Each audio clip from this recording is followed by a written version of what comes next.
Hello guys, जैसे कि आप सभी जानते हैं हमारा steno for all YouTube channel है। बेसिक से लेकर एक्सपर्ट लेवल की आपको क्लास उपलब्ध कराई जा रही है। आज की डेट की हमारी ये सेकंड डिक्टेशन है। आप सभी देख सकते हैं ये 24 मई आज की डेट है। 24 मई की हमारी पहली डिक्टेशन है, ये सेकंड डिक्टेशन है ये, जिसको हमारी वेबसाइट stenoforall.com पर आप किसी भी गति पर इस प्लान के अंतर्गत जाकर टाइप कर सकते हैं। आप देख सकते हैं प्लान ये रहा। आप हमारी वेबसाइट देख लीजिए, ये स्टेनो फॉर ऑल है। यहाँ पर प्राइस में आप जाकर इसको टाइप करके देख सकते हैं। प्राइस में टारगेट आशुलिपिक में आप देखिएगा 279 में एक माह के लिए आपको दिया जाता है, जिसमें 110 डिक्टेशन रहती हैं और प्रतिदिन नई डिक्टेशन रहती हैं। ऐसा कुछ नहीं कि एक बार रिकॉर्ड किया और वही बार बार आपको रिपीट रहती हैं। कुरुक्षेत्र संपादकीय निबंधमाला राजस्थान पत्रिका, प्रतिदिन डेट के आधार पर हमारी डिक्टेशन रहती हैं, जिसमें आपको फ्री लिखित परीक्षा संबंधी सामग्री, जिसमें इंग्लिश हो गया, रीजनिंग हो गया और जीके जीएस से रिलेटेड हो गया। आपने करना ही है, प्लान पर जाना है, रजिस्ट्रेशन करना है। रजिस्ट्रेशन पे अपनी स्पीड और अपनी लैंग्वेज, अपने कंटेंट के हिसाब से आप कोई भी प्लान चूज़ कर सकते हैं। देख सकते हैं बिहार विशिष्ट गति लेखन निर्देशिका डॉक्टर जी डी बिष्ट की है। Bihar police ASI steno, Bihar police साऊनी, आप ये देख सकते हैं। अब सहायक उप निरीक्षक इसको बोला जाता है। उच्च गति लेखन के लिए आप देख सकते हैं ये 250 शब्द प्रति मिनट के वाक्यांश हमने इसको दिए हुए हैं। 5000 वाक्यांश और अभ्यास हैं इसमें। 150 शब्द 160 शब्द प्रति मिनट की गति पर। घर पर रहें, सुरक्षित रहें, कोविड की तीसरी लहर से बचें, ये भी है। टारगेट आशुलिपिक आपने चूज़ करना है अगर आप ये डिक्टेशन करना चाहते हैं। यहाँ नाम, mobile number, email ID, user name, password, confirm password और उसके बाद में साइन अप करेंगे। साइन अप करने के बाद में प्लान आपको पूरा बताया जाता है। प्राइस में आप देख सकते हैं। साइन अप करने के बाद हमारा यहाँ जो नंबर दिया हुआ है, इस नंबर पर आप हमें भेज सकते हैं, पेमेंट करिएगा। इस नंबर पर आपको पेमेंट करना है और उसका स्क्रीनशॉट इस नंबर पर या फिर हमें कांटेक्ट में, आप जो हमारा नंबर दिया गया है कांटेक्ट वाले नंबर पर आप हमें स्क्रीनशॉट शेयर कर सकते हैं। सर नाम और नंबर ये है, प्लान ये है, हम लेना चाहते हैं, हमारी आईडी एक्टिवेट कर दी जाए। तो उस आधार पर आपकी आईडी एक्टिवेट कर दी जाती है। चलिए आते हैं अपनी डिक्टेशन की ओर। रेडी? इन सब के अतिरिक्त वैश्विक तापन ने मानव स्वास्थ्य पर भी प्रतिकूल प्रभाव डाला है। आज कैंसर, मलेरिया, डेंगू, चिकनगुनिया, पीत ज्वर, चर्म रोग सहित अन्य संक्रामक बीमारियां अत्यधिक तीव्र गति से प्रसारित हो रही हैं। खासकर उष्णकटिबंधीय क्षेत्र इन बीमारियों से ज़्यादा आक्रांत हैं। संक्षेप में कहें तो वैश्विक तापन जनित जलवायु परिवर्तन आज खाद्य सुरक्षा एवं जैव विविधता सहित समस्त मानवता के अस्तित्व पर आसन्न एवं एक गंभीर खतरा बन गया है।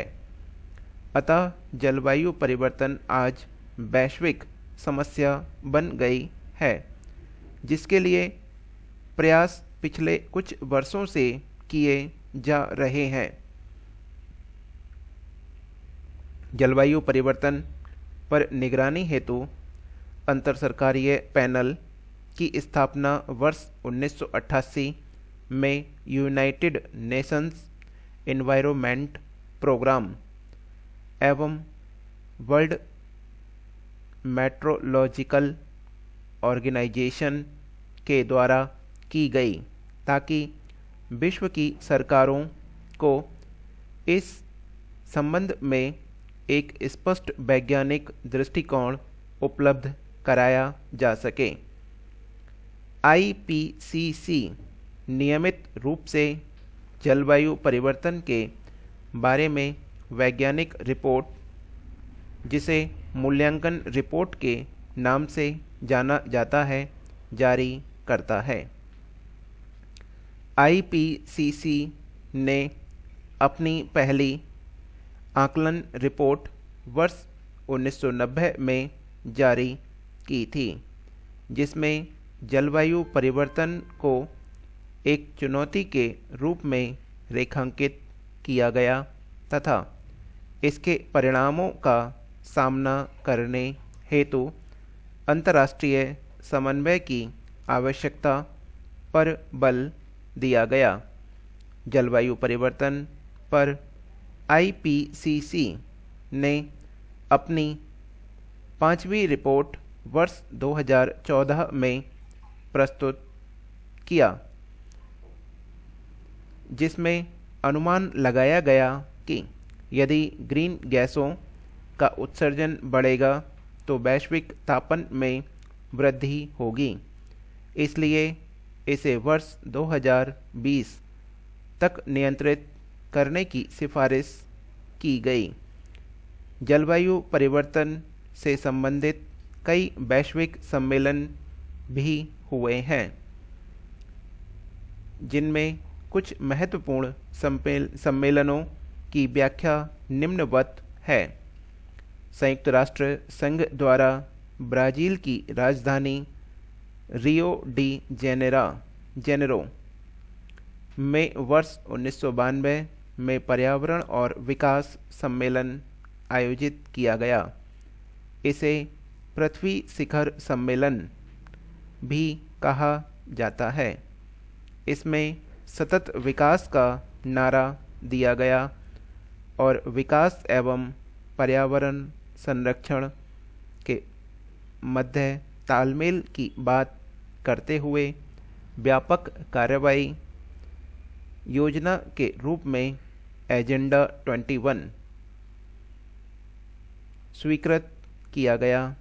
इसके पश्चात वायुमंडल में ग्रीन हाउस गैसों के उत्सर्जन को कम करने हेतु अंतर्राष्ट्रीय स्तर पर एक महत्वपूर्ण समझौता किया गया, जिसे क्योटो प्रोटोकॉल के नाम से जाना गया।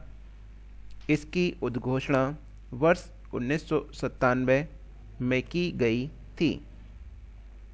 वर्ष 2005 में मॉन्ट्रियल सम्मेलन हुआ, जिसमें वर्ष 2012 तक ग्रीन हाउस गैसों के उत्सर्जन को कम करके 1990 के स्तर तक लाने, पर्यावरण कोष बनाने आदि पर सहमति बनी।